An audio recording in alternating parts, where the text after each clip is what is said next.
She was trying to save a man's life when they tackled her to the floor. A black nurse, cuffed in her own ER, while her white patient lay dying behind her. No warning, no apology. And when the footage leaked just hours later, the world saw exactly what a racist badge really looks like. Before we continue this powerful story, let us know where you're watching from. If you enjoy stories like this, subscribe to the channel, because tomorrow we have another powerful story you won't want to miss. Rain clung to the streets like sweat, thick, reflective, and slow to dry. The city lights of Marlow flickered off puddles as Alana Graves pulled into the staff lot behind St. Martin's Medical Center. Her sedan, old and dependable, groaned as she shifted into park. She turned the engine off, letting silence settle. She didn't get out right away. Instead, she reached into the glove compartment and pulled out a worn photograph. Her daughter Layla, missing her 2 front teeth, grinned in a sunbeam, 7 years old and proud in her tiny graduation gown from 2nd grade. Alana stared at it for a beat, running her thumb along the bottom edge where it had started to curl. "Be good for Grandma," she whispered, kissing the photo before tucking it inside her jacket pocket. Outside, the air was cool and still. A hush hung over the hospital courtyard, broken only by the soft buzz of the security lights and the low hum of generator. The back entrance gleamed under fluorescent bulbs. She took a breath, squared her shoulders, and walked in. The door beeped as she scanned her badge. Another night shift had begun. Inside the staff locker room, Alana found her routine like muscle memory. Civilian clothes off, dark blue scrubs on, her stethoscope looped around her neck like armor. She adjusted her ID badge, Nurse Alana Graves, raised her lanyard inside her top. She laced her shoes with practiced speed and pulled her braids into a neat bun. Her phone buzzed just as she zipped up her locker, a text from her mother. "Layla says she loves you to the moon and back. She's reading that space book again." Alana smiled. "Tell her I'll be home before sunrise. Love you both." At 6:58 p.m., she pushed through the double doors into the emergency department and was hit by the familiar sounds, monitor beeps, the shuffle of gurneys, the clipped voices of nurses mid-report. The smell of antiseptic and overworn plastic gloves filled the air. "Graves," Janice called from the front desk. "Got a full house tonight." "Of course we do." Alana smiled, taking the report sheet. 1 flu case, 2 minor car accidents, 1 allergic reaction, all manageable. Nothing too dramatic. Not yet. She headed toward the main station. The staff buzzed with their usual tired rhythm, some sipping bad coffee, others hunched over charts. Alana moved with purpose, but not rush. Controlled, focused, grounded. "Graves, can you triage room 4? One of the younger nurses asked. "Kid with a broken wrist." "Slapping," she replied, already pulling on gloves. As she passed the family waiting area, she caught the eye of a man holding his wife's hand, pale, frightened, maybe 30. Alana nodded gently, the smallest gesture, but one people remembered. She lived for this, the quiet moments of trust before the storm rolled in. And tonight, though she didn't know it yet, a storm was coming. Not a patient, not a disease, but something darker, something with a badge. By 7:30 p.m., the ER had slipped into its usual rhythm, a quiet storm of charting, IVs, and controlled urgency. Alana moved like gravity, steady and central to every room she entered. She was the kind of nurse you didn't have to call twice. She anticipated before she was asked, noticed what others missed. She didn't need to raise her voice. She had presence. In room 4, the boy with the broken wrist was crying, but trying to be brave. "I don't like needles," he said, eyes wide with fear. Alana crouched next to him, holding the splinting supplies in one hand, a stuffed bear from the comfort bin in the other. "That's okay," she said gently. "Brave doesn't mean you're not scared, It means you show up anyway. His breathing slowed. She smiled and winked. I'll go slow. You squeeze this bear's belly if you need to scream. Deal? He nodded, holding the bear tight. His mother mouthed, "Thank you." Alana just nodded. This was what she did. Calm the storm inside the chaos. One patient at a time. Outside the room, nurses chatted in quick bursts. Can't believe Kaminsky picked up another double. Did you hear about the guy who walked in with a nail in his head last week? Graves, someone called. We need you in 5. She moved room to room like a second pulse. Vital signs here, charting updates there. She helped Dr. Kaminsky insert a central line, cleaned up after a vomiting teenager, and even brought a sandwich to a new nurse who hadn't had time to eat. No one asked. Alana just knew. She passed by the EMS bay and paused. The sky was dark now, and the smell of ozone from earlier rain still clung to the concrete. She watched 2 EMTs wheel in a man with chest pains. Another with a swollen ankle limped beside a paramedic. All standard for a Tuesday night. Slow one so far, Dr. Kaminsky said as he approached. Alana looked at the clock. You just cursed us. Kaminsky chuckled, then handed her a fresh set of vitals to review. I'll blame you when the trauma call comes in. They parted ways.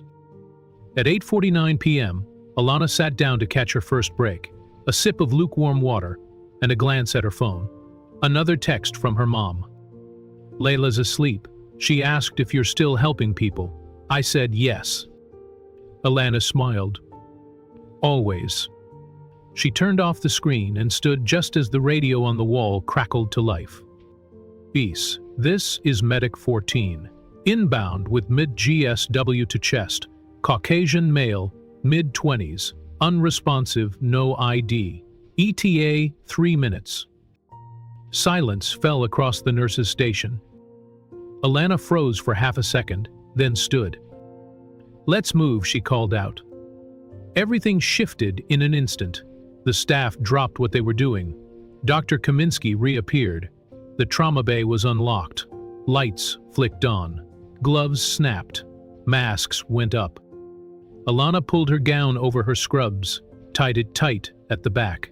She walked down the hall fast but measured, her mind already working. No ID, unresponsive, gunshot wound. Something about that combination unsettled her.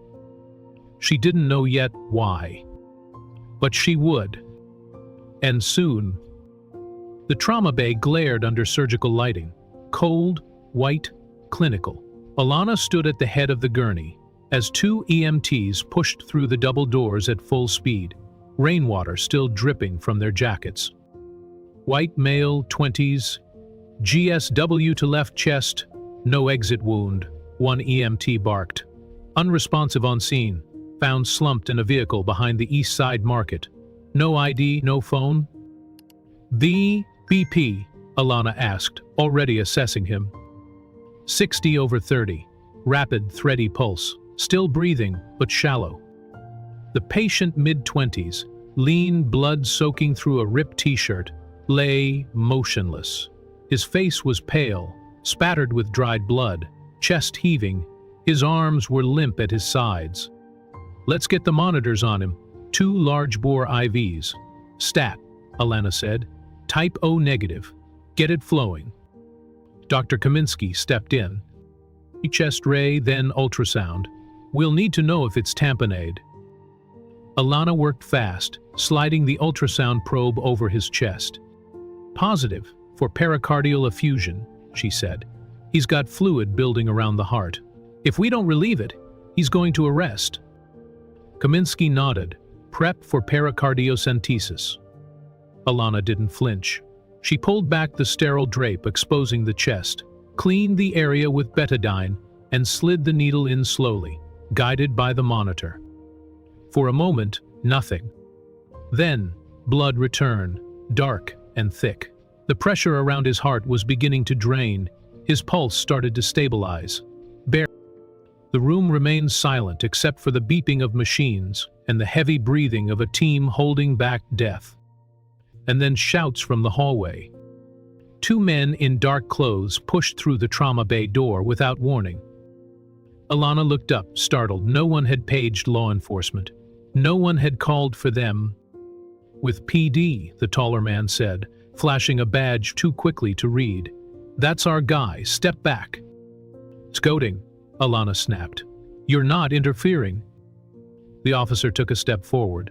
"We need to know who he is. We have to check him now." Alana stepped between them and the patient, gloved hands up. "You can wait until he's stable or dead. Until then, get out." Dr. Kaminsky looked over. "This is a sterile field. You're contaminating it." But the officers didn't move. Alana's jaw clenched. She was used to tension. She'd navigated angry family members, drug-fueled psychosis, even death threats. But this felt different. The silence, the way they stared. It wasn't professional, it was personal. And though she didn't realize it yet, the moment she stood her ground, she became the target. Alana was still monitoring the trauma patient's vitals when the door to the trauma bay banged open for the second time that night, this time without warning, without protocol. Two men in plain clothes strode inside like they owned the floor. No gowns, no gloves, no masks, just leather holsters and clipped toes. The taller one led the way, late 40s, hard-edged and wide-shouldered. A faded badge hung from his neck like a threat, not an introduction. The other was leaner, younger, twitchier. His eyes darted over everything, the patient, the equipment, as if he were casing the room instead of assisting anyone in it. Alana's back straightened instinctively. "You need to step back," she said firmly. "This is a sterile zone. No entry without clearance and proper PP." The tall man ignored her completely and stepped closer to the gurney. "Margin Miles Harper," he said, flashing a badge quickly and tucking it away before she could read it. "That man's a suspect. We need to collect evidence. Now." "No," Alana replied, her voice even. "He's a patient. You'll get your chance to do your job after we finish saving his life." Harper raised an eyebrow, clearly not used to being challenged. "I don't think you understand." "I do," Alana said, not backing down. "This is a trauma response in progress. You are contaminating our space, and you're violating hospital protocol." The younger officer, Clay Renner, let out a sharp chuckle, as if the idea of being told no was ridiculous. Behind them, the rest of the trauma team had frozen in place. The resident next to Alana shifted awkwardly, while the surgical nurse took a step back, unsure of whether to intervene or observe. Dr. Kaminsky appeared from the hallway and cut through the silence. "Gentlemen," he said, "this is an emergency trauma situation. You're not authorized to interfere. Step outside. We'll brief you when we're done." Renner rolled his eyes. "We're just here to collect evidence, Doc. His shirt, his pockets, that's all." Alana stepped in between them and the gurney again, just enough to block their path with her body. Not aggressive, but immovable. "You can't touch anything right now. He's bleeding out internally. He may not survive. We are not handing over evidence while he's flatlining." Harper's nostrils flared. "You're interfering." Alana stared at him calmly. "No, I'm prioritizing care over chain of custody. If that's a problem, take it up with the ethics board." The tension in the room snapped tight. Everyone could feel it. But Alana didn't flinch. She'd faced down trauma codes, hemorrhaging patients, furious family members. This was different, but not unfamiliar. That tone, that posture, that assumption of superiority. She knew it all too well. Harper stepped closer. "You're playing with fire," Alana replied. "And you're walking into an ICU with muddy boots?" Kaminsky finally raised his voice. "Either you step out now, or I call hospital security and report you for interference with medical operations." For a moment the officers stood their ground. Then Renner took a half step back, but Harper remained still, staring Alana down. This wasn't over, she knew that much. But she also knew she hadn't been wrong. Not yet. Not ever. Alana returned to the trauma bay floor, pulse steady, but jaw tight. She double-checked the monitor, heart rate still dangerously low, but the blood transfusion was holding. The patient, still unidentified, hadn't regained consciousness. They had no name, no family, no medical history.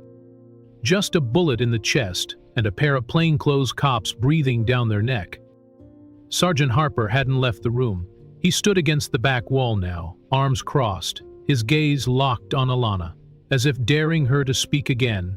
Officer Renner paced near the foot of the gurney, staring down at the bloodied scraps of the patient's cut clothing, as if they were criminal evidence waiting to be seized. Alana turned toward the supply cabinet. She needed fresh gauze and a saline flush. As she passed Harper, he muttered under his breath, "You nurses really think you run the place, don't you?" Alana paused for half a second, then kept walking. She'd heard comments like that before, too many times. Nurses dismissed, women minimized, black professionals scrutinized for asserting basic authority. But she was not about to engage. Not now, not in front of her team, not with a man who wanted her to flinch. She returned to the gurney, adjusted the line, and checked the patient's pupils. No response. Menisk May re-entered the bay with the attending trauma surgeon. He glanced at the officers but said nothing more. The atmosphere was already strained to breaking. Renner suddenly piped up. "We need the patient's wallet, keys, and phone. If they're here." "There is no wallet," Alana said, eyes still on her work. "Then check his pockets again. They've been cut open. You can see for yourself." Renner took a step forward. Harper followed. Alana turned, gloved hand raised, not touching, just signaling. "Back, please." Renner narrowed his eyes. "You don't give orders." "I'm protecting a patient and following hospital protocol." Harper's voice sharpened. "You're interfering with law enforcement." Kaminsky turned, trying again to defuse. "She's doing her job. You've made your request, now step out of the room." But Harper was done pretending to cooperate. He leaned in slightly toward Alana, just enough to speak so only she could hear. "Slow liking. Push, always gotta push it."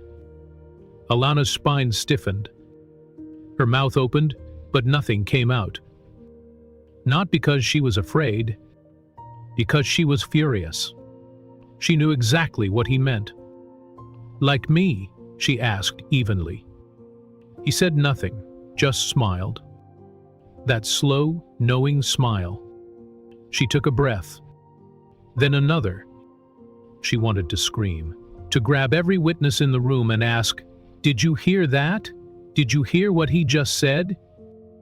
But she knew how this would be flipped, how it would be written in the report. Uncooperative, hostile, aggressive.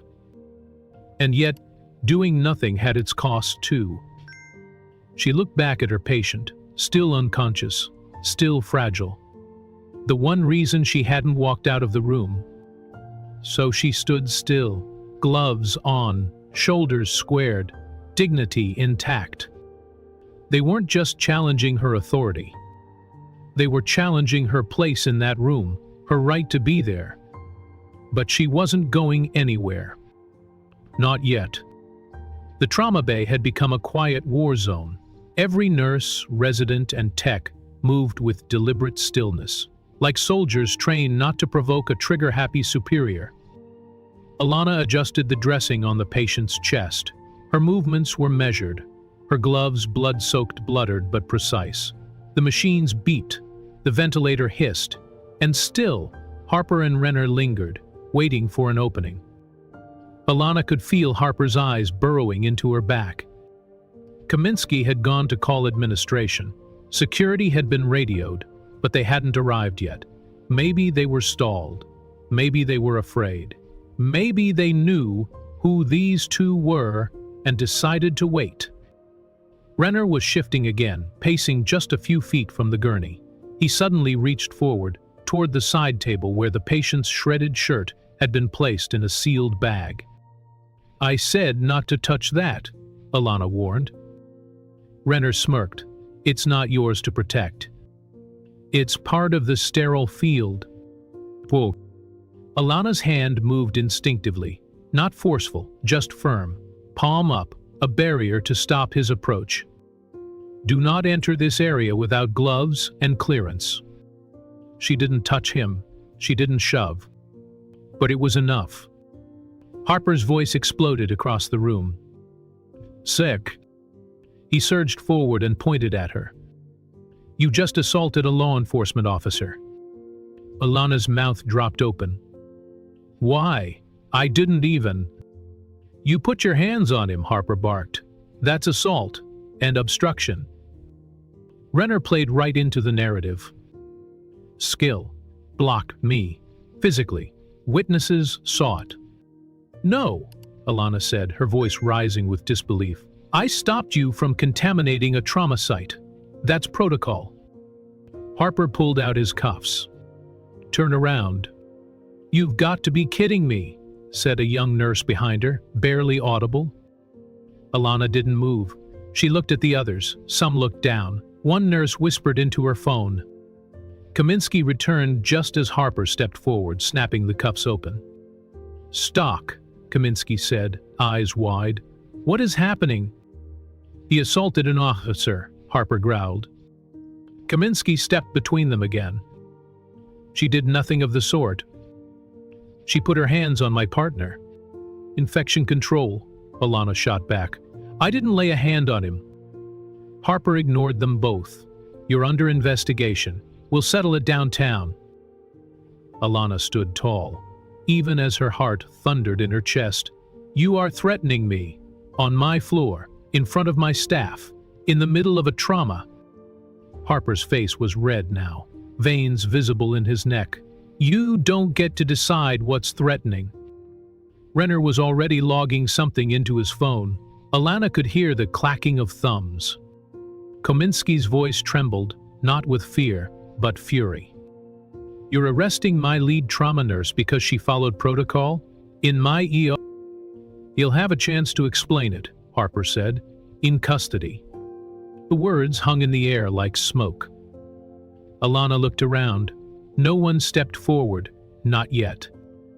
But one thing had become terrifyingly clear. This wasn't about the patient anymore.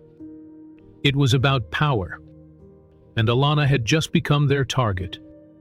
The trauma bay was chaos, but the kind of chaos Alana Graves was trained to navigate, until it wasn't. She had just started preparing a second round of epinephrine. The blood pressure had dropped again, and the monitor was screaming. Her attention was still locked on Jacob Lorne's heart rhythm when it happened. Sergeant Harper moved fast. Before anyone could react, his hand clamped down on her shoulder from behind and yanked her backward. Her body jolted. The adrenaline hit instantly, not from the emergency, but from the violation. Her feet slid on the linoleum floor as he twisted her arm behind her back. She cried out, more shocked than hurt. Get off me! I'm working! Harper didn't listen. His grip tightened. He jerked her toward the trauma bed, toward Jacob's gurney, and slammed her against it. The metal frame dug into her hip. One of the trauma nurses screamed. Dr. Kaminsky shouted something, but the words didn't register. Alana's cheek was pressed against the side rail. One arm twisted unnaturally behind her back as cold steel snapped against her wrist. The handcuffs. He was cuffing her. The pressure in her shoulder seared down her spine. She gasped. I didn't touch him, she cried out. I didn't do anything. Renner stood behind Harper, reaching for her other arm. His eyes flickered. And then, amid the screaming and the cuffs, Jacob's monitor gave a low, horrible tone. Flatline. No, no, he's coding, someone yelled. Get her off the bed. He's coding. A nurse slammed her hand on the code button near the wall. Kaminsky shoved Harper aside, pulling Alana out of the way. Her cuffed wrist was still yanked behind her, the metal biting into her skin as she hit the floor. Crash cart wheels squealed across the tile.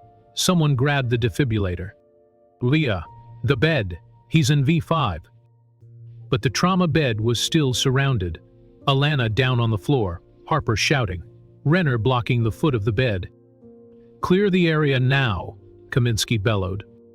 Finally, the officers backed off. Too late. Jacob was crashing. Alana, gasping on the floor, locked eyes with the heart monitor. The line was flat. The sound, piercing and steady, filled the bay. Her hands trembled. Not from fear, from rage. She'd been pulled off a patient in cardiac arrest. Because she was uncooperative.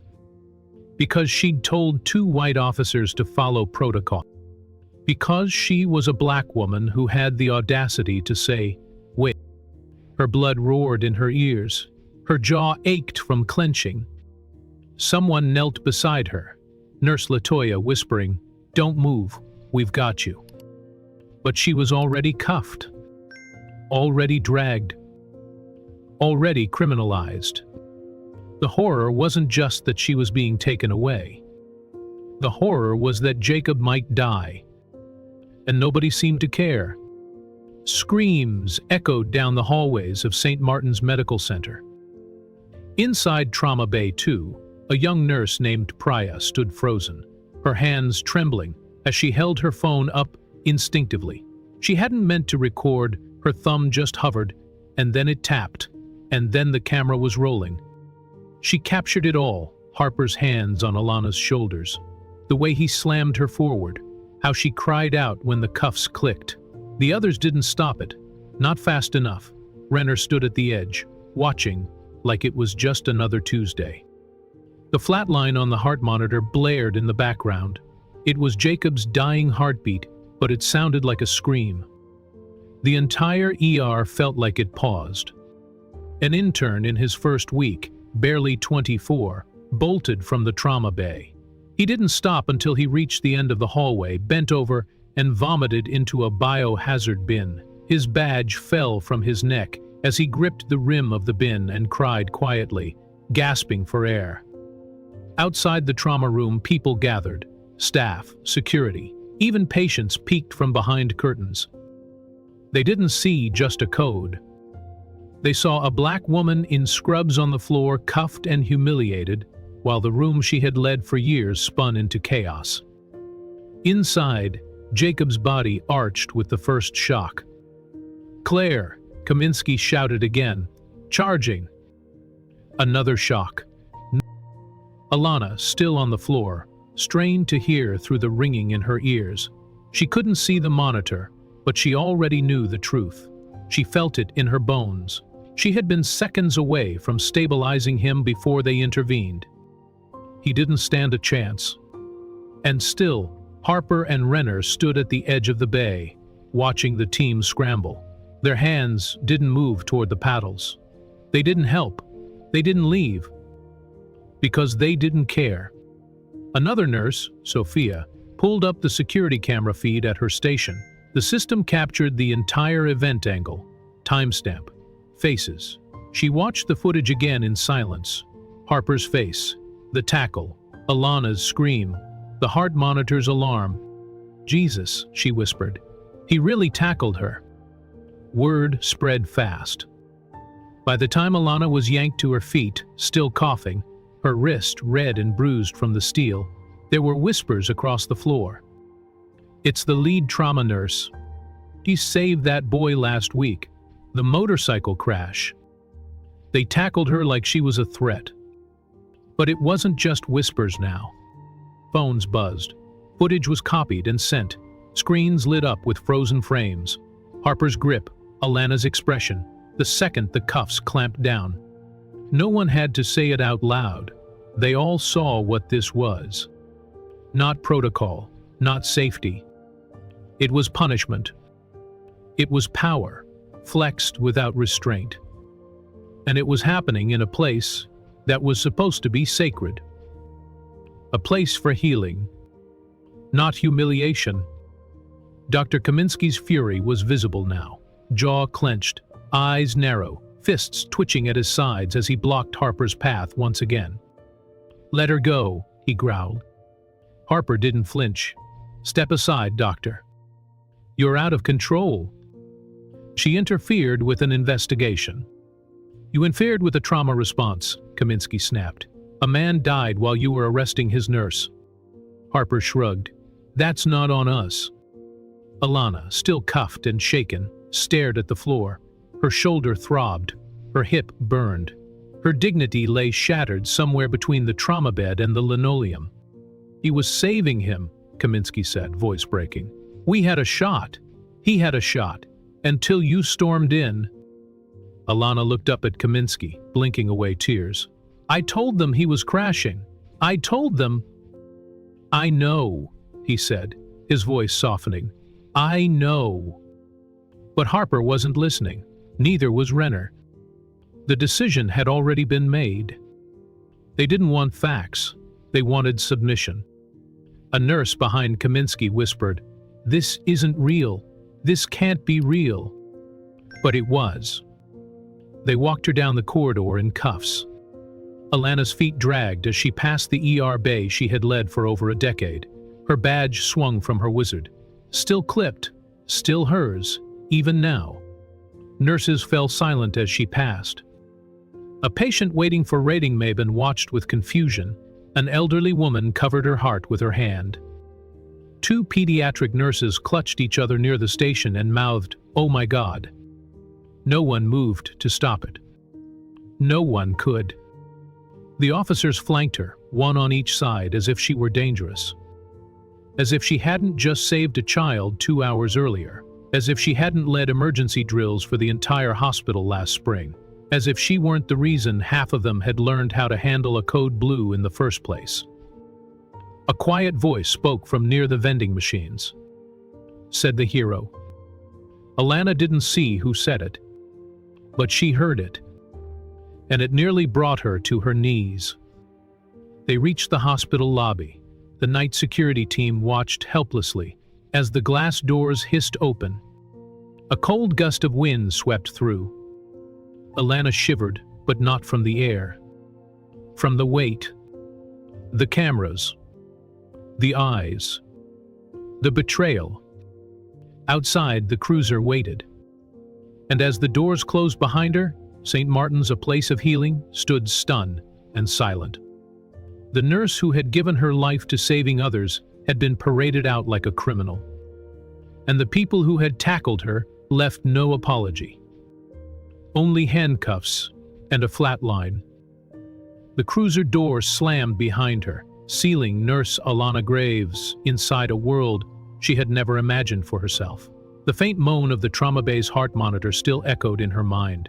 Her body trembled from the cold. But it wasn't just the night air. It was what had just been taken from her, the dignity, the respect, the protection she thought her profession still carried. She sat stiffly in the back seat, arms behind her, the handcuffs biting into her bruised wrists. She was still in her scrubs, now wrinkled and stained. Jacob Lauren's blood streaked the sleeve like a brutal reminder. She had been trying to save a life, and instead, they treated her like a threat. When they pulled into the station's underground garage, the officers, Harper and Renner, didn't say a word. They opened the door and hauled her out with business-like efficiency, ignoring the hitch in her step and the way she flinched from the light. Inside, the station hummed with the low murmur of overnight duty, desks with flickering monitors, coffee pots long emptied, one officer snoozing behind a clipboard. But the energy shifted when they brought her in. She wasn't drunk, she wasn't yelling, she didn't look like a suspect. She looked like someone who didn't belong there. The booking officer, a man in his late 40s with wire-rimmed glasses and a graying goatee, looked up from his clipboard. He blinked once. "You're the nurse." Harper didn't answer him. He simply shoved forward a clipboard. Charges: obstruction, resisting, interference with an active investigation. The man stared at Harper, then at Alana again. "She's wearing hospital ID. She's covered in blood. He got physical when we tried to secure a crime scene." That's not what Alana started to say, but Harper raised a hand, silencing her with the threat in his eyes. The booking officer hesitated. His face twitched, unsure. But the system was already moving forward. Bureaucracy had no brakes. He gestured her forward. "Name?" "Alana Graves," she said flatly. "Occupation?" "Trauma nurse." He looked up at her for a beat too long, then entered it into the system. Click. Print. Fingerprint. Mugshot. The flash of the camera stunned her, more than she expected, like a sudden collapse in the chest. She wasn't herself anymore, at least not to them, just a case number, a data point. "Remove your shoes," someone said. She slipped them off slowly. Her hospital clogs, one of them cracked at the sole, fell to the floor with a muted thud. Then they gave her socks made from thin, scratchy material, like something meant for dolls, not people. Not nurses, not mothers. Her dignity peeled away layer by layer, as routine as a checklist. She stood there, silent, stripped of identity and purpose, her badge still clipped to her hip like it meant something. And when they finally led her through the next door, into holding, the door didn't just close behind her. It sealed something inside her that would never be the same again.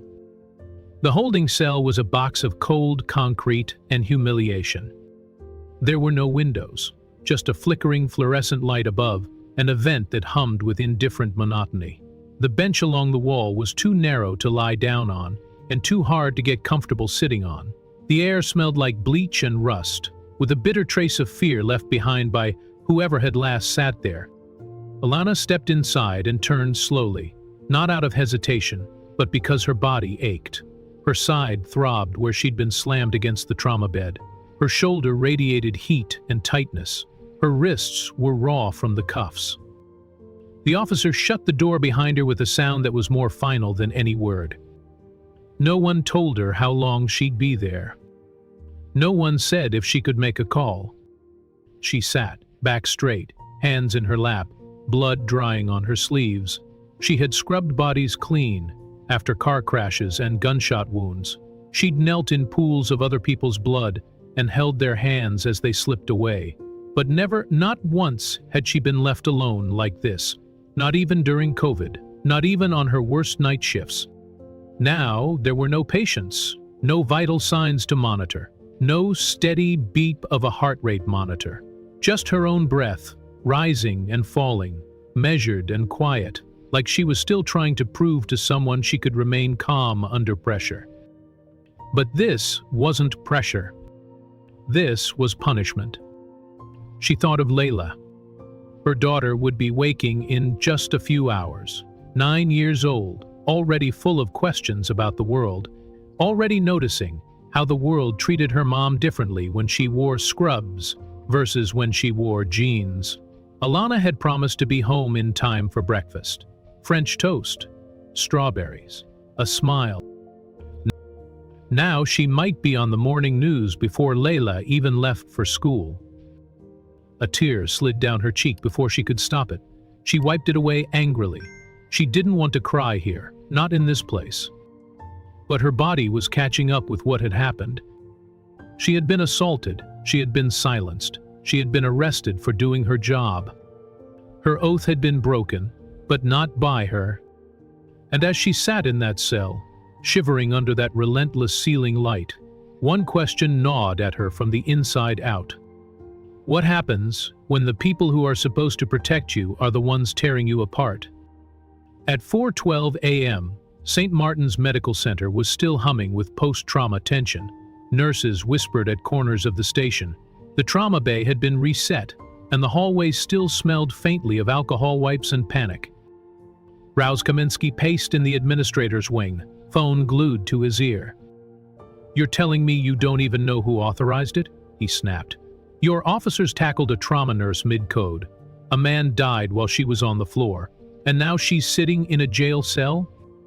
Across town, at the hospital's legal office, Andrea Foley, chief legal security, was fielding texts, voicemails, and 2 simultaneous video messages from staff. One showed the confrontation from the security camera. The other, grainy but unmistakable, was from a nurse's phone. In both, it was clear. Alana never resisted. She stood her ground. She asked them to respect the protocol. Andrea hit pause and took a deep breath. Then she picked up the phone and called the city attorney. This wasn't a misunderstanding. It was abuse. We have to move fast, before this explodes. By 5:00 a.m., the nurses' union had already filed a formal demand for Alana's release. Internal messages surged between hospital execs and law enforcement officials. One email read, "This is not a miscommunication. It's a legal and civil disaster in progress." Back at the precinct, Alana sat upright on the concrete bench, her mind adrift, her body trembling. The cell door opened. "You get one call," a female officer said, tossing a prepaid handset through the bars. Her tone was flat, but her eyes lingered on Alana for a half-second longer than protocol required. There was a flicker of sympathy there, or shame. Alana gripped the phone and punched in the only number she could remember through the fog. Her mother answered on the third ring. Alana? Her throat tightened. My God, baby. Are you okay?" Her voice cracked. I don't know. I'm okay physically, but, Mama, they arrested me. I was working. I was saving him. I didn't do anything wrong." "I know, baby. We're coming. I've already called a lawyer." A long pause. "Is Layla with you?" Alana whispered. "Still sleeping. I didn't tell her anything yet." Alana closed her eyes. "Tell her I'll be home soon. Just please tell her that." "I will." The line went quiet for a moment. Then her mother's voice came low and sure. "They tried to humiliate you, but they don't know who they're messing with." Alana's breath shuddered out of her, a mix of grief, rage, and something else. Resolve. It started with a click. At 6:37 a.m. Marcus Hill, an ER tech who had witnessed the entire arrest from the end of the hallway, sat hunched over his kitchen table with a cup of untouched coffee. The sun hadn't risen yet, but his stomach had been in knots since he left the hospital. He couldn't sleep. He couldn't stop seeing her face, Alana on the floor crying out, while Jacob flatlined just inches away. His phone screen glowed with the paused video. He'd sent it to himself before clocking out. It was only 49 seconds long, recorded on his phone as he hid behind the crash cart, but it was damning. Alana never raised her voice, never made a move that looked remotely threatening. She was calm, focused, trying to save a life. The cops barged in, yelled, ignored medical orders. Then they grabbed her. The video ended with her face pressed to the floor. Marcus took a shaky breath. Then he uploaded it. First to a burner Reddit account. ER nurse arrested while treating gunshot victim. This is not okay. Then to Twitter. Then to TikTok. He clipped the footage into a shorter version with a caption. This black nurse was arrested in the middle of a trauma code. Watch the patient flatline. He hit post. Within 30 minutes, it had over 2,000 retweets. An hour later, over 40,000 views on TikTok. By the time the hospital's public affairs director opened her laptop at 8:00 OMIDM, Nurse Alana was trending in 5 major cities. The hospital issued a single internal directive. We are not the ones who need to be afraid of this video. The truth is on our side. But the internet was already moving faster than any press release could. People watched the footage and gasped aloud. Medical professionals reposted it with horror and heartbreak. "We are not safe," one ER doctor in Seattle tweeted. "This could have been me." Nursing unions across the country began circulating the footage, with formal demands for action. And somewhere in a modest 2-bedroom apartment, Layla sat in front of a tablet as her grandmother gently pulled it away. "You don't need to see this yet, baby." By noon, the video had crossed into the mainstream. Cable news anchors interrupted regular broadcasts to discuss it. Shocking footage, they called it. Another case of police overreach, this time inside a hospital. On MSNBC, a legal analyst said, "If this nurse was white, would we be having this conversation?" CNN ran the clip on loop. Fox brought in two retired cops who shifted uncomfortably in their chairs. Only no real defense. The hashtags evolved into battle cries. Like, hospital. Sebastian narrowed his eyes. A rescue. Hands off healers. Medical communities responded fast and loud. The American Nurses Association issued a scathing statement, calling the arrest a dangerous, racially motivated overreach of power against a healthcare provider in the act of saving a life. Emergency physicians around the country flooded the social feeds with photos of themselves holding signs that read, "I stand with Alana." Celebrities began reposting. Viola Davis, Kerry Washington, even Beyoncé's foundation tweeted the video with a simple caption, "He healed others. They arrested her. Do better, America."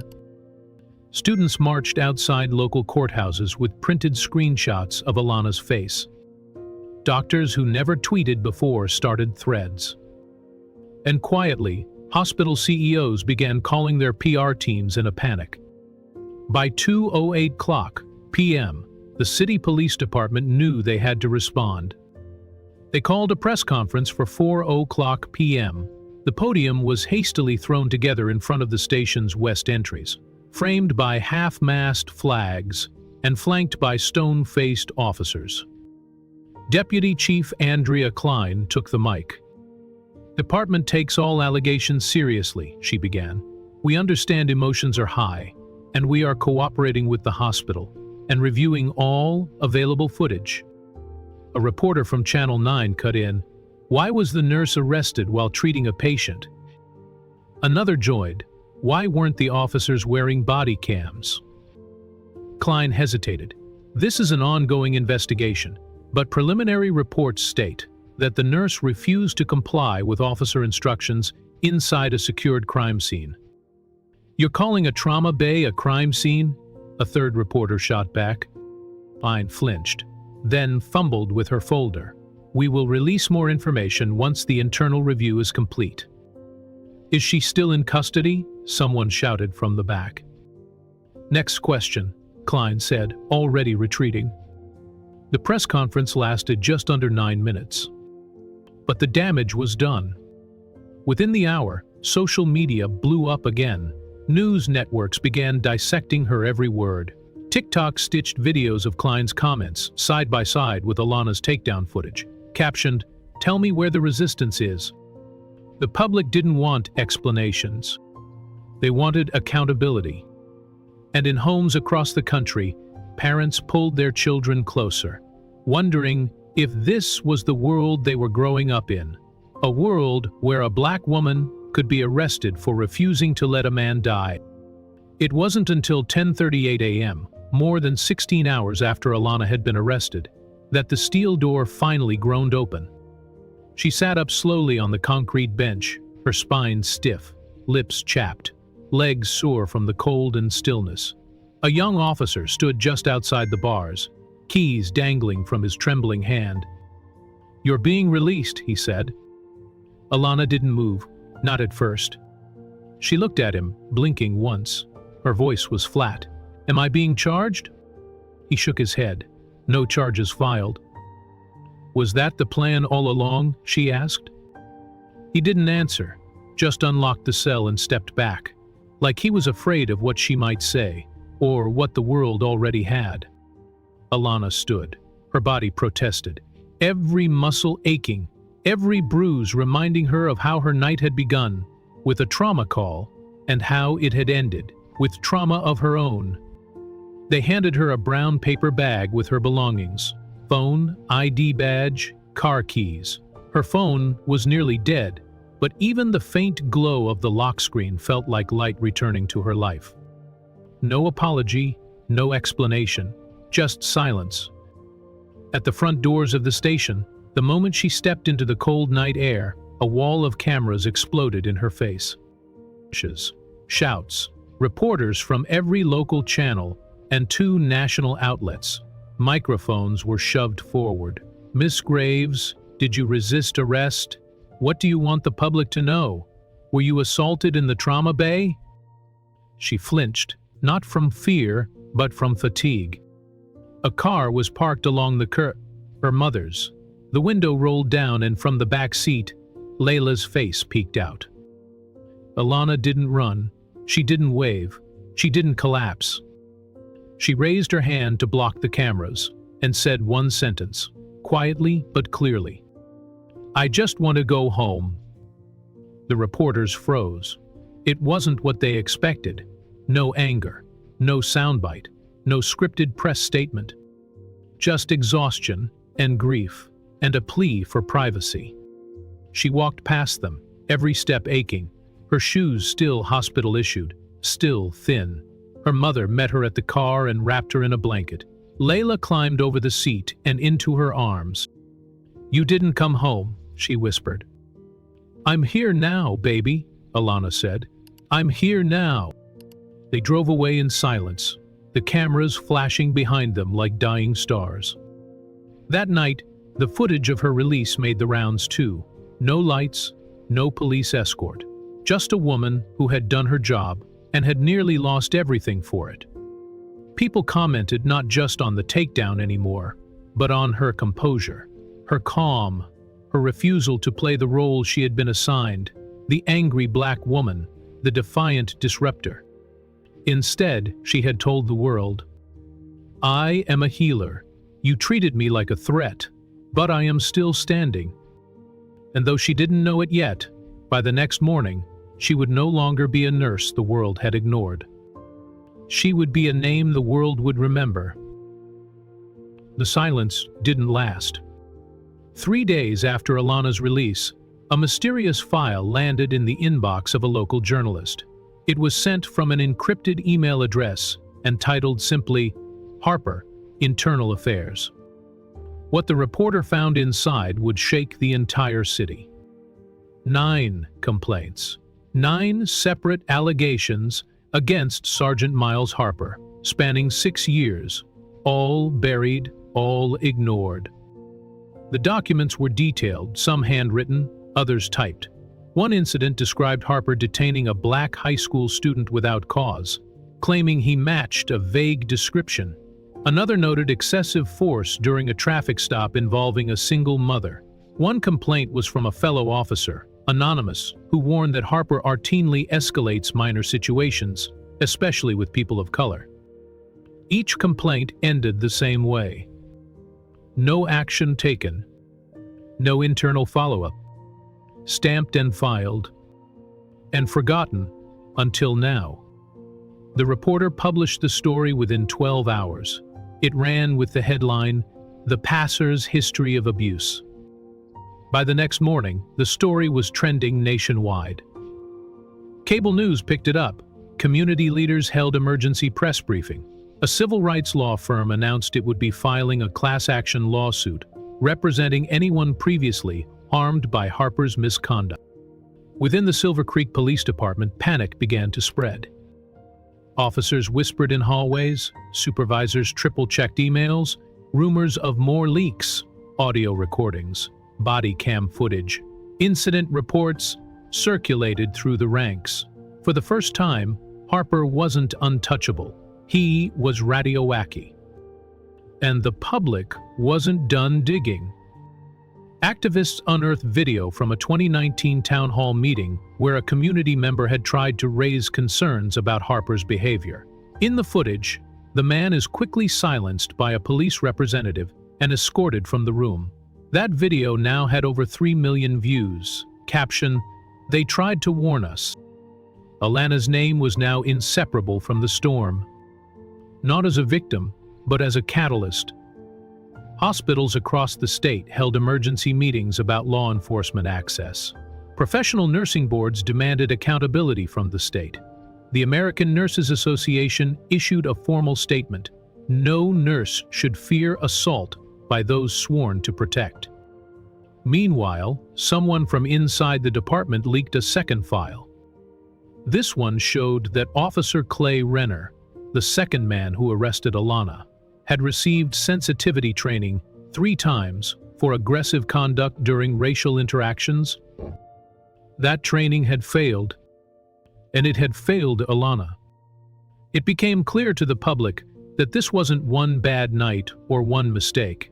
It was years of silence, years of institutional permission to harm, harass, and walk away without consequence. But now, the consequences were coming. And it all started because one woman refused to move aside. The sun rose over a city no longer quiet. By 7 a.m., the streets outside City Hall were filled with nurses, hundreds of them, shoulder to shoulder.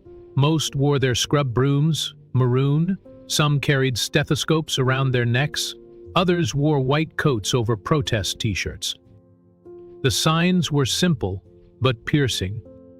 We, you assault. Protect nurses, not power. Alana could be any of us. At the very front of the march walked someone much smaller, Alana's daughter Layla.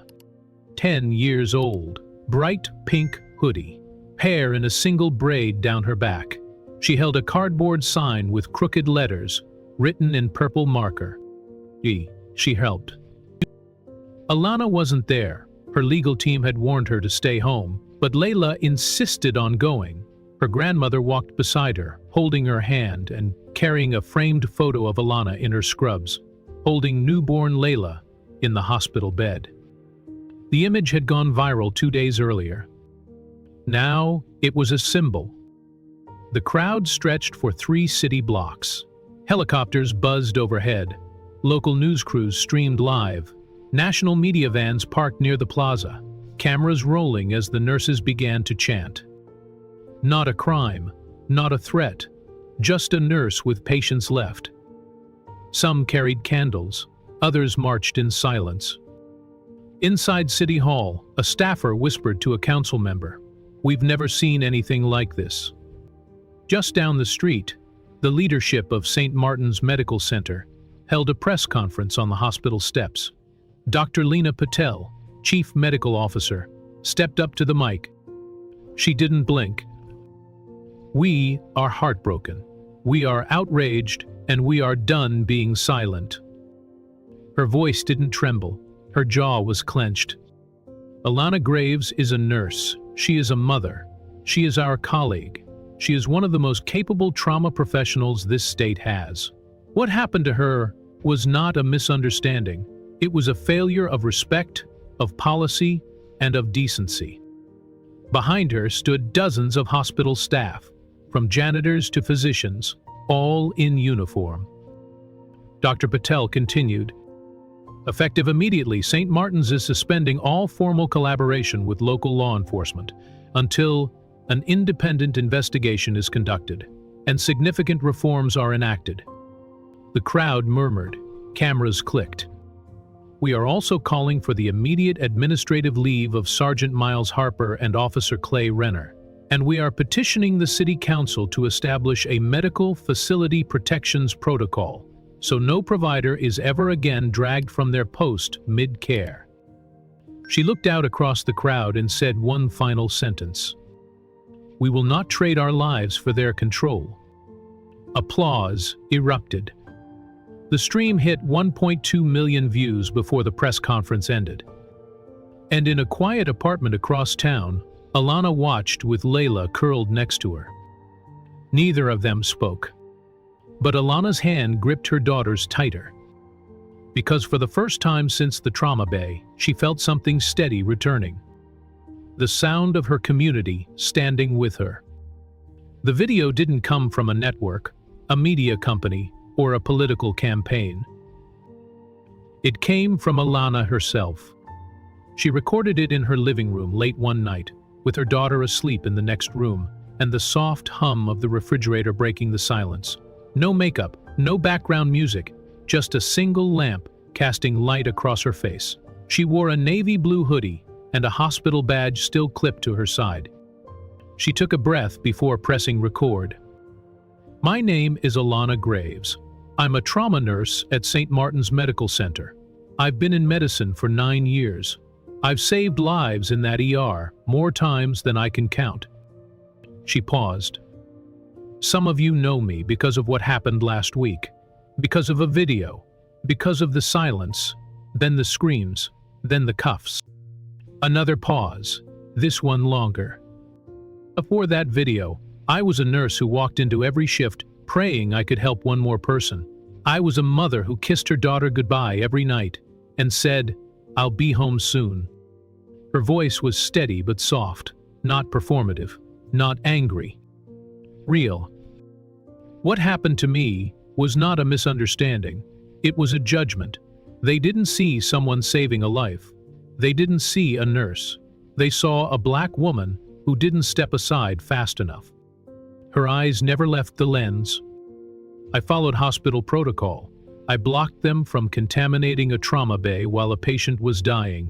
I raised my hand, not to strike, not to defy, but to protect that space. She leaned forward, and that hand is what they called assault. She held up the same hand, the bruise from the handcuffs still faintly visible across her wrist. Other Brown, the gentle mind, every nurse who's been shouted at for speaking up, every black woman who's been accused of being angry when she's just being clear, every healthcare worker who has had to choose between their oath and their safety. Alana then looked down for a moment. When she looked up again, her voice cracked slightly. I didn't say anything until now because I needed time to explain this to my daughter. I had to look her in the eyes and tell her that what happened to me wasn't her fault, that our skin doesn't make us less safe, but the world still sometimes thinks it does.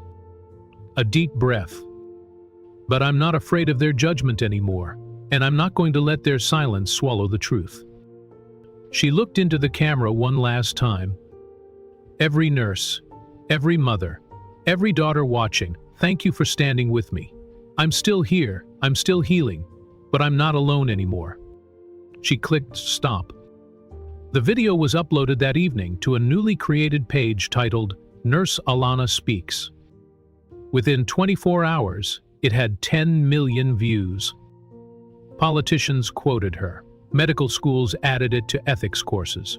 Nurses from all 50 states posted response videos, some crying, some furious, all saying the same thing.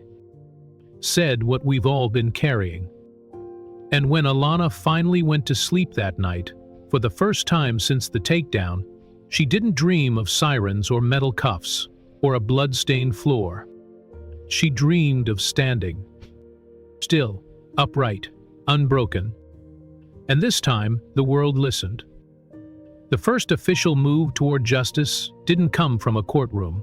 It came from the mayor's office. 3 days after Alana's video went viral, Mayor Eliza Tran stepped up to a podium flanked by 2 city council members and the hospital's chief administrator. Her face was composed, but her voice carried a tremor of urgency. Effective immediately, she announced, the city of Silver Creek is opening a full, independent investigation into the actions taken at St. Martin's Medical Center on the night of October 4. The crowd outside City Hall erupted in cautious applause. News vans spun their cameras toward the podium, as reporters jostled for better angles. This investigation will be overseen by a third-party legal counsel with no ties to our police department, and with the full support of the Attorney General's office. The words hit hard. The city hadn't seen the AG intervene in a local matter in over a decade. Behind the scenes, civil rights attorneys applauded the move. One called it the strongest sign yet that Silver Creek's leadership understands the depth of the failure. Within hours, the appointed investigator's name was released, Miriam Carter, a former federal prosecutor known for her work uncovering corruption in 2 major police departments. Carter issued her own statement. We will follow every thread, we will ask every hard question, and we will publish every finding. No redactions, no delays, no excuses. Inside the department, the mood shifted sharply. Supervisors held closed-door meetings. Rank-and-file officers screened silently through news coverage on their phones. Some stared at old incident reports, suddenly aware that what had once been buried might soon be blank. But for the community outside, especially healthcare workers, it was the first breath of something that resembled hope. It wasn't a verdict, but it was a beginning. The suspension came quietly, but the reaction did not. On a gray Thursday morning, a press release appeared on the city's website. Sergeant Miles Harper has been placed on a mission of Alana investigation, pending the outcome of the independent investigation. No podium, no press conference, just a 3-sentence statement and a wave of headlines that immediately followed. The public response was swift. Outside the police headquarters, protesters gathered by the dozens, growing to hundreds by mid-afternoon. They didn't bring bullhorns, they brought names. Each person held a placard listing one of the 9 internal complaints Harper had racked up, complaints now verified by leaked documents. Some signs were faces, others carried quotes from the reports. "Yanked my son out of the car by the collar. He said, I looked suspicious walking to school. He told me, you people don't get warnings." The chant that echoed through the street was deafening. 9 complaints, still on patrol. 9 complaints, still on patrol. Meanwhile, inside the department, things began to fracture. Officers who had quietly questioned Harper's tactics now found themselves stuck between loyalty and truth. Others doubled down, insisting the public had been manipulated by a viral smear campaign. Then the police union stepped in. Their spokesperson, Jim Delgado, held a press conference of his own that same evening, standing before an American flag and a wall of stone-faced union reps. His words were measured, but firm. Officers Harper and Renner were acting in accordance with department protocols. Any implication that these men are racists or abusers is not only unfounded, it's slandered.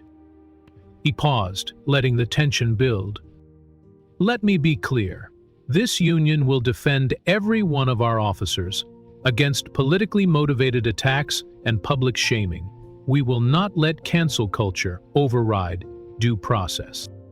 Reporters pressed him on the internal affairs documents, on the complaints, on the fact that Alana Graves had been providing life-saving care when hackled. Delgado's response was cold. He interfered. She made physical contact. That's what's on record. Backlash exploded online. Within hours, the hashtags Delgado Defense Abuse and Union Protects Predators trended across multiple platforms. Nurses from across the country shared stories of past harassment, using the tag, Not Alana. Inside hospitals, break rooms became battlegrounds of whispered outrage. Doctors debated pulling all cooperation from police. Nurses refused to engage with plainclothes officers unless accompanied by supervisors. Dr. Kaminsky, Alana's supervising physician, spoke publicly for the first time in a televised interview. "They didn't just arrest a nurse," he said. "They arrested the core of what we stand for. And if they can do that to someone mid-code, what's next? Do they get to cuff the surgeon mid-surgery?" Across town, Alana remained at home, quietly watching it all unfold. She hadn't asked for war. But the truth was undeniable now. They saw her not as a professional, not even as a human being. They saw her as an obstacle. And they used the same language they always had: order, compliance, protocol, words that shielded injustice, words that built walls. But now, those walls were cracking. And behind them, the people were watching. The room was silent when she entered. It was a clean, modern press room inside the office of civil rights attorney Simone DeWitt, a nationally recognized figure known for her relentless advocacy and sharp command of public attention. Cameras lined the back wall. Microphones from every local and several national outlets were clipped across the front of the table. Alana Graves sat in the center, composed but visibly tired. Simone did the talking. "We are filing a federal civil rights lawsuit today on behalf of Ms. Alana Graves against the Silver Creek Police Department. The city of Silver Creek and individual officers involved in her unlawful arrest and physical assault. She paused, letting it settle. This case is not about revenge. It is not about headlines, and it is not about compensation. Porters raised eyebrows. Simone continued, "This lawsuit will not request a single dollar of personal damages." Gasps. A murmur swept the room. "We are instead filing for mandated structural reform," Simone said. "This includes updated use of force training for all officers interacting with medical personnel, a mandatory hospital protocol agreement between law enforcement and trauma centers, a city ordinance protecting healthcare workers from arrest or interference while performing their duties, and an independent civilian review board with oversight power over misconduct complaints." Alana sat quietly, her hands folded, listening. "This is not about pity," Simone said. "It's about policy." A reporter shouted, "Why no monetary damages?" Alana looked up for the first time. "Because I'm not broken," she said. The room went still. "I want every black nurse who walks into an ER to know that they can speak up, protect their patients, and not be punished for doing their job. I want a IR'd to know her mother fought to change something, not just to be paid off and disappear." Simone added, "This is the first lawsuit of its kind in the state, and if successful, it could set precedent across the country." As the press conference ended, the microphones clicked off one by one. Journalists rushed to draft headlines. The city attorney's office released a statement 2 hours later, saying they would vigorously defend the city against baseless claims. But something had shifted. Alana didn't walk out to applause. She didn't seek it. Instead, she exited through the side door with Layla and Simone, her phone buzzing with thousands of new messages. Nurses, doctors, mothers, strangers. Some sent words of support. Others asked how they could help pass similar reforms in their cities. At home that night, Layla looked up from her homework and asked, "Does this mean you're going to court?" "Maybe," Alana said softly. "Are you scared?" Alana thought for a moment. "A little, but I'm more ready than scared." "Are you gonna win?" "I don't know," she said, "but we're going to make sure they remember we fought." And she meant it. This wasn't about her anymore. It was about every set of hands that had ever been cuffed when they were trying to heal. It was about rewriting the rules that let injustice hide behind authority. And now, those rules were on trial. Layla stood at the front of her 5th grade classroom, her curls pulled back, her paper shaking slightly in her small hands. The assignment was simple: write a 1-page essay about someone who inspires you. Her classmates had chosen athletes, YouTubers, teachers. Layla chose her mother. "Lives are on the line," she began, reading from her paper. "She's a trauma nurse. That means she works when people are bleeding or scared or in danger." Some of the kids fidgeted in their seats, but the room quieted as she continued. "Last year, something bad happened to my mom. Some people who were supposed to protect her hurt her. They didn't ask her name. They didn't ask what she was doing. They saw her skin and thought she was a problem." Layla's teacher, Ms. Redding, pressed a hand to her chest. "But my mom didn't stay quiet. She didn't let it stop her. She fought back, not with her fists, but with her heart. She talked to the people in charge. She told the truth. And she helped make new rules so nobody else would get hurt like that again." Layla paused, glancing up. "She still wakes up in the middle of the night sometimes, but she always checks on me. And in the morning, she puts on her scrubs and goes back to work. That's why I wrote about her." When she finished, the class clapped. Ms. Redding dabbed her eyes, then walked over and wrapped Layla in a gentle hug. "Your mom's brave," she whispered. Layla nodded. "I know." That afternoon, the principal called Alana to tell her what had happened. Alana stood in her kitchen, phone to her ear, silent for a long moment. Then, Finally, she said, "Was braver than I've ever been." And she meant it. Alana had walked into trauma bays 1,000 times. But nothing prepared her for walking into the state capitol building, flanked by staffers, badge lanyards swinging from their necks, notebooks in hand, all turning to her, the nurse who had sparked a movement. She wasn't a politician, she wasn't a lobbyist, but she had become something just as important, a voice no one could ignore. The chair of the Public Safety Committee, State Senator Priya Mendez, had watched the footage like everyone else. But she hadn't just been angry, she'd been moved to act. A draft of a new bill had been circulating through her office for weeks, the Patient Protection and Emergency Personnel Rights Act. Alana sat across the table from lawmakers, hospital administrators, and legal consultants, her hands folded but her voice steady. "We don't need more apologies," she said. "We need protocols. We need laws that say hospitals are not battlegrounds, and that the people who protect life should be protected when they're doing their job." Someone asked her, gently, if she was seeking revenge.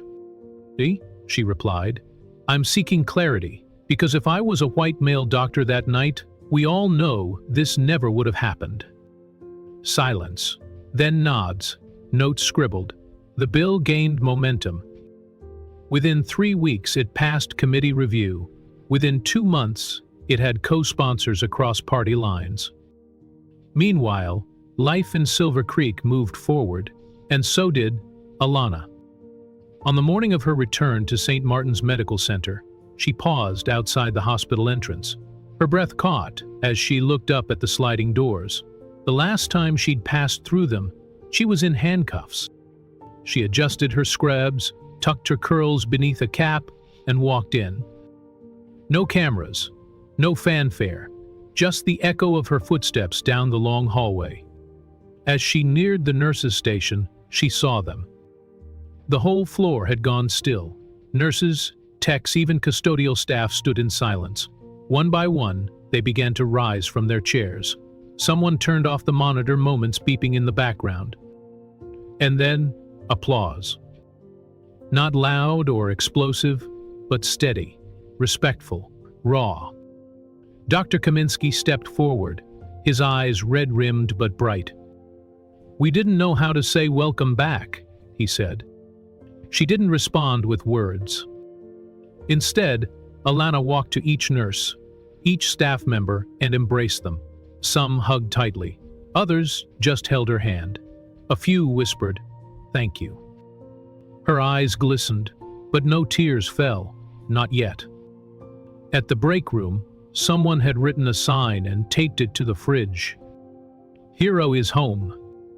Later that afternoon, she found herself back in Bay 3, the very room where it had all started. The equipment had been replaced, the walls repainted, but she could still feel the scar in the space. She stood still, gloved hands ready, heart steady. A trauma alert rang out overhead. Alana took a deep breath and moved toward it. Because healing meant more than lawsuits or protests. Sometimes it meant returning to the scene of your pain and choosing to lead anyway. The therapist's office was warm, soft-lit, lined with plants and bookshelves. A white noise machine hummed faintly in the corner. Alana sat on the couch, arms wrapped around her midsection, not out of discomfort, but defense. A kind of holding together. Her therapist, dropping Rowan, sat opposite, clipboard on her lap but mostly ignored. Her eyes were attentive, kind. She wasn't rushing Alana. She'd learned early on Alana didn't open quickly. Trauma nurses rarely do. They're taught to move past adrenaline, to push down pain until it's out of the way. But some wounds don't bleed. "You sleeping?" Dr. Rowan asked gently. Alana paused. "I'm sleeping," she said. "But the dreams, they're back." "Tell me about one." Alana looked away. "It's not a full dream, just a moment. That moment." Moment. "He stopped seeing me as a nurse." She rubbed her hands together slowly. "It was like like I became invisible, not as a person, not even as a problem, just a threat, a shape in his way. Her voice broke slightly. He didn't even flinch, not when I told him I was saving a life, not when the alarms went off, not even when I said I was a nurse. She paused. I've seen people die. I've seen trauma I wouldn't wish on anyone, but nothing prepared me for that kind of violence. That erasure. Dr. Rowan nodded. You were violated, not just physically, but in your role, your identity, your humanity. Alana looked at her. Yes. They sat in silence for a while. Then Dr. Rowan asked, Do you blame yourself? Alana hesitated. Not really, but sometimes I wonder, could I have spoken differently, moved slower, said something else? She swallowed. And then, I hate myself for even thinking that. Dr. Rowan leaned forward. That's the weight systemic trauma leaves behind. It teaches you to second-guess your own pain. Alana looked down at her palms. I didn't realize how much I still carried until Layla's school called. Said she cried in class. The teacher asked why. She said, she's afraid I won't come home again. A long pause. I can't fix what she saw, Alana whispered. I can't unmake that moment. No, Dr. Rowan said, but you can help her understand the truth. That her mom is powerful. That her mom is human. That she survived and turned it into something bigger than pain. Alana nodded slowly. That's what I'm trying to do. You're doing it. Another pause. Then, for the first time in weeks, Alana allowed herself to cry. Not out of fear, not from shame, but from the sheer weight of survive, and still choosing to show up. She wiped her face, looked up, and let out a breath she didn't know she was holding. That's enough for today, Dr. Rowan said kindly. Alana stood, smoothing her scrubs. She had another shift tomorrow. But for tonight, she would rest. Not because she was done fighting, but because healing too is resistance. The rotunda at the state capitol decoed with footsteps, low conversations, and the occasional shuffle of paper. But when Governor Dana Shipley walked to the podium that morning, the room fell into silence. Flanked by Alana Graves on one side and State Senator Priya Mendez on the other, she unfolded the signed document with solemn hands. The official seal of the state was embossed in gold at the bottom. A dozen cameras clicked into motion. The signing of this bill, the governor began, we are not erasing what happened to Nurse Alana Graves, but we are making sure it can never happen again. The room broke into applause. Not thunderous, just steady, tired applause. Applause that carried grief, memory, and a guarded sense of victory. The Alana Graves Act had three main mandates, simple in wording, revolutionary in impact. First, no law enforcement officer may initiate arrest within a licensed hospital facility without medical supervisor clearance, unless there is an immediate and proven threat to life.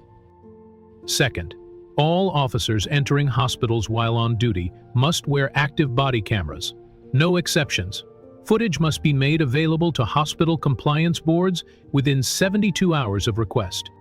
Third, any officer assigned to hospital detail, including investigations or patient interactions, must complete certified implicit bias training with annual recertification. It wasn't everything activists had hoped for, but it was more than anyone thought they'd win this quickly. The governor paused, then turned to Alana. What you endured should have broken trust between our institutions. Instead, your courage built a bridge. Alana didn't speak at the podium. She didn't need to. Her presence, calm, composed, unflinching, spoke louder than any speech. Later that evening, the legislation was uploaded to the state's legal database. It trended under the hashtag Graves Act within hours. Across the country, other states began requesting copies of the bill's language. City councils debated introducing it locally. Medical associations issued public endorsements. Advocacy groups began tracking hospitals for compliance. At St. Martin's, the act was read aloud over the intercom system that week, followed by a 60-second silence in recognition of what Alana had survived. In staff lounges and training seminars, nurses whispered, "It took a war to get this." But they also said, "She won." That night, at home, Alana stood in her living room, holding the printed bill in both hands. Her daughter Layla asked what it was. "It's the reason they'll have to see us differently now," Alana replied. "It's the rule that says what happened to me was wrong." Layla looked at the paper, then looked up. "Did it hurt?" Alana nodded. "Yeah, it still does." "But you fixed it." "No," Alana said softly. "I changed it." Layla reached up, took the bill and pinned it on the fridge next to her math quiz and a drawing of the two of them in superhero capes. The resignation wasn't televised. There were no flashing cameras, no televised statements, no public apologies, just a single folded paper left on the desk of the precinct's administrative officer. Sergeant Miles Harper, after weeks of paid suspension, quietly walked out of the department's back exit at 6:42, a mom in a rainy Thursday. No press release was issued. No one shook his hand. He didn't even clear out his locker himself. A junior officer boxed up his items, standard procedure, and sent them to a P.O. box Harper had listed on file. Word was, he was planning to move out of state. But silence didn't equal closure. The moment news leaked of his resignation, protesters returned to the courthouse steps. They carried signs that didn't just name Harper. They listed every victim from his past complaints, names people hadn't seen before, faces the city never bothered to investigate. "No apology," one sign read. "You don't walk away from what you did," another said. The chants grew louder that night. Outside the courthouse, under umbrellas and wet signs, a mother whose son had once been falsely arrested by Harper spoke into a bullhorn. Her voice cracked, but not from weakness, from fury long bottled. "You don't just get to resign from the pain you caused. You don't retire from accountability." And yet, that's what it looked like Harper was trying to do. But in Alana's mind, she wasn't fighting for Harper's shame. She was fighting for the culture that allowed him to stay in power for years, despite 9 complaints, for the rules that protected him but left her vulnerable. Which is why she didn't show up at the protest. Instead, that same week, she walked into the auditorium of Jefferson High School, where folding chairs had been arranged in a giant circle. At the front sat a placard that read, "First Joint Healing Forum, Medical plus Law Enforcement." This was the first of many community mediation sessions, co-mediated by Alana and the newly appointed police community liaison, a black officer named Tanya Ricks. Ricks had been vocal about reform inside the department from the start and had faced her own share of backlash for it. Together they opened the forum with a single rule: speak honestly and listen completely. That night, nurses and EMTs told stories they'd never voiced in public. One ICU nurse talked about being interrogated by detectives while covered in a patient's blood. A trauma doctor shared how he was once threatened with obstruction for pausing an interview to perform CPR. And then a police officer spoke, middle-aged, white, tearful. "I didn't realize," he said. "I didn't see the disrespect until now. And I'm sorry. Not for them, for me, for what I didn't challenge." The room was still. Even Alana's breath caught. That became the first of a monthly series: stories, tears, confessions, and slow, difficult reconciliations. Not between systems, but between people. It was messy. It was human. And it was the only path forward. It arrived in a simple white envelope. No return address, no official seal, just her name, M. Alana Graves, written in neat handwriting and tucked into the mail slot at the Ellis Memorial Healing Center. At first, Alana assumed it was another thank you note. She'd received dozens since the Graves Act passed. Notes from nurses, mothers, med students, even elderly patients who remembered her tending to them long before the headlines. But as she unfolded the letter, she noticed the handwriting shift. It wasn't from a child. It wasn't formal. It was raw, uncertain. Every word looked like it had been measured before landing on the page. Mrs. Graves, I'm writing this not as a representative of the department, but as a new officer. I graduated from the academy 3 months ago. When I put on this badge for the first time, I felt proud, but also afraid. Afraid of the job, but of what the badge meant to people like you, of what it's come to mean for people who look like my mother, or my sister, or me. I watched what happened to you from my apartment that night. Long before I put on this uniform, I saw your face, your fear, your strength. I saw what happened to someone doing everything right. I decided to still join, but not to enforce the system, to change it from within. Because of you, you change why I wear this badge. If I ever forget that, if I ever cross that line between service and power, I hope someone remembers your name and reminds me. Respect. A rookie in blue. Alana read the letter twice, then sat down in her small office. Her hands trembled slightly, not from fear or anger, but from something she hadn't allowed herself to feel in a long hope. It wasn't loud, it wasn't triumphant, it wasn't televised, but it was real. She stood, walked to the back wall of her office, and gently pinned the letter beside her daughter Layla's newest drawing, a crayon sketch of a black woman standing tall, hands open, with sun rays behind her, and the words, "My mom helps people, even when it hurts." Next to it hung a printout of the Graves Act. Above it, a photograph of the hospital's nursing staff on the day she returned to work. It was all there: pain, progress, protest, and persistence, pinned on a wall she passed every day. Later that week, a young visitor asked her why she kept it all visible. Alana smiled. "Because change isn't about forgetting," she said. "It's about remembering on purpose." She placed her hand over the envelope once more and whispered, more to herself than anyone else, "We're not done yet." Because she knew the truth. Policy could change laws, but people changed culture, and the culture was shifting, letter by letter, heart by heart. And for the first time since the trauma bay that awful night, Alana believed the shift might hold. The morning sun lit the campus of the National Center for Trauma and Justice like it had been waiting a decade to shine this brightly. Glass manor walls reflected clean lines and hopeful skies. Inside, a steady rhythm pulsed through the corridor. Pages flipping in binders, shoes clicking across linoleum, simulations humming behind classroom doors. In the heart of it all stood Alana Graves.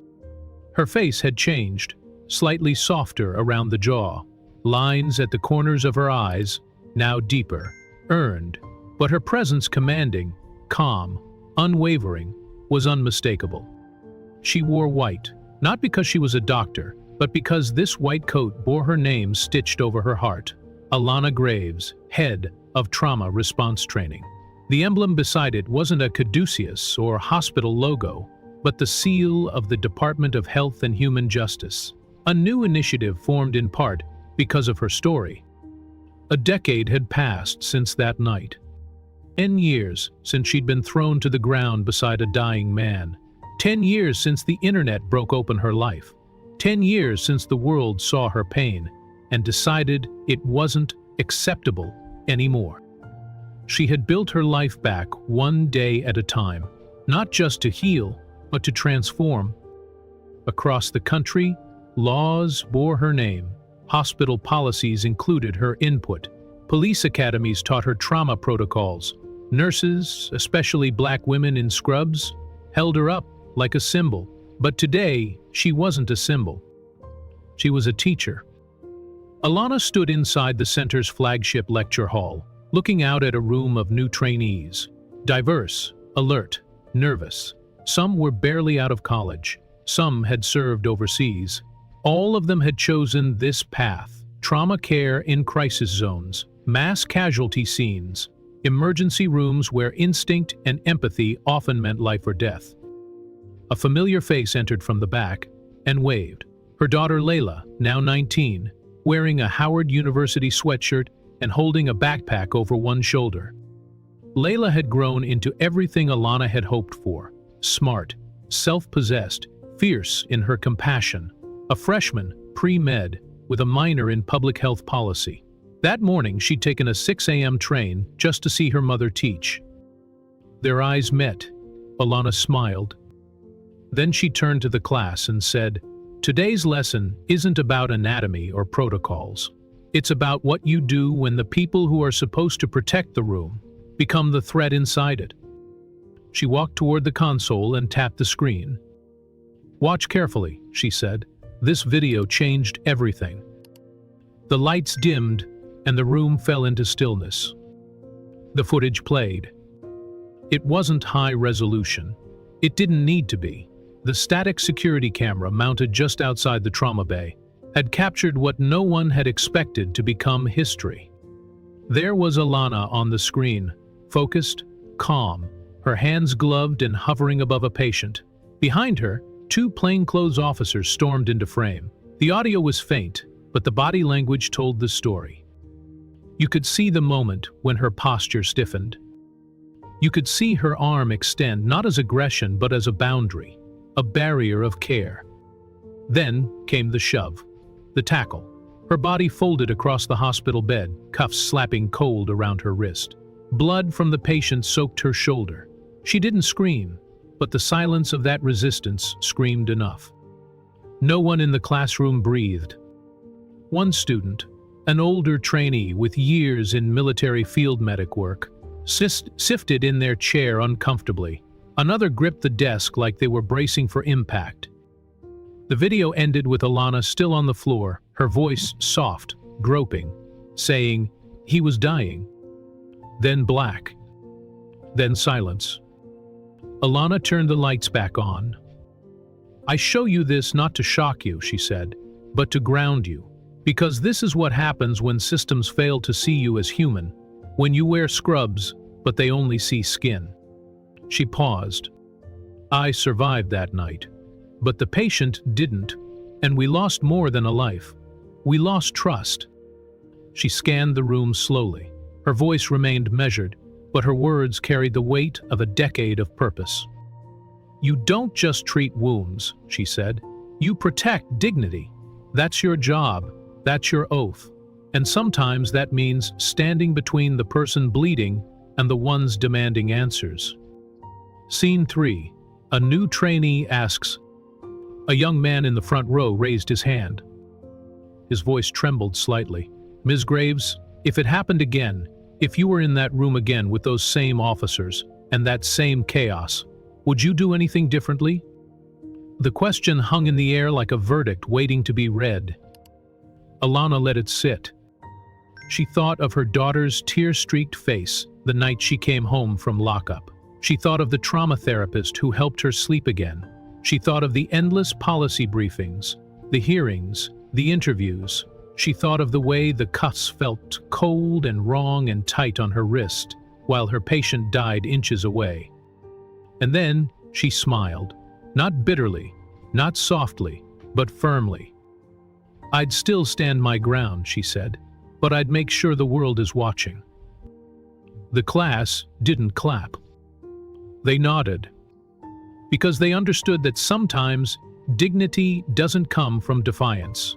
It comes from documentation, from bearing witness, from refusing to disappear, even when the world tries to erase you in real time. One student whispered under their breath, "We got you, Ms. Graves." And she nodded, heart full, but eyes focused. Because they would need to be ready not just to save lives, but to make sure the next time someone tried to silence a nurse, the silence wouldn't win. The lecture hall emptied slowly. Some students lingered, still processing what they'd seen. A few came up to shake Alana's hand, their faces a mix of reverence and quiet fury. Layla watched from the doorway, arms folded, eyes brimming. It never got easier for her to see that footage, but she never turned away either. Alana packed up her tablet and notes. Her fingers brushed the worn edge of a photo tucked into her binder. It was Layla, at age 6, in butterfly mahogany pajamas, holding a stethoscope upside down to her own heart. That night still echoed through every part of their lives. In some ways, it always would.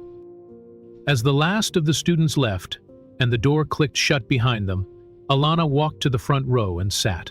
The screen in front of her remained dark, its glossy surface reflecting her image back in silhouette. She took a deep breath, opened the file one last time, and let it play. The footage began again, black and white, grainy.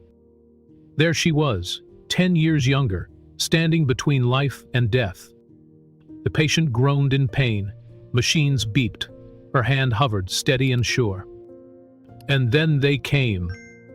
2 men, plainclothes, fast-moving and certain they were in the right.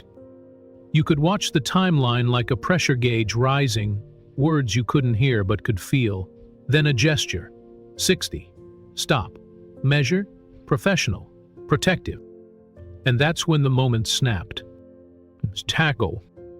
The slam. The weight of a badge used like a weapon pressed into her back. Someone shouted. The intern's scream pierced the footage. Then silence, except for the flat line. Alana, curled on the floor, her wrist turning purple. She didn't yell. She didn't resist. But you could see the tears building in her eyes before they ever fell. Then her voice. He was dying. 3 words. 3 words that shook the world.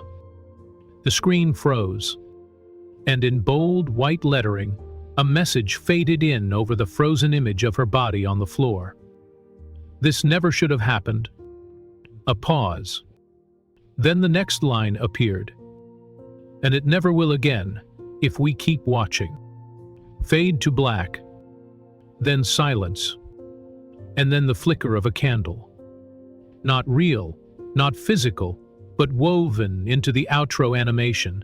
A single flame against the dark, swaying softly, never going out. A symbol. A promise.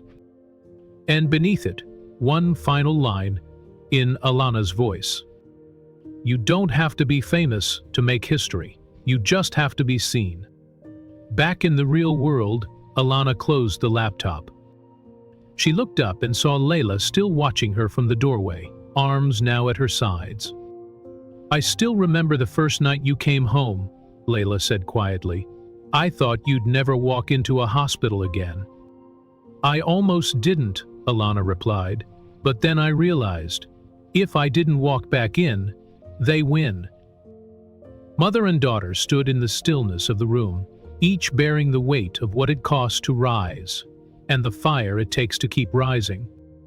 And somewhere in the distance beyond the walls, beyond the pain, another nurse in another trauma bay was learning her name. And remembering, we don't stand alone anymore. Not ever again.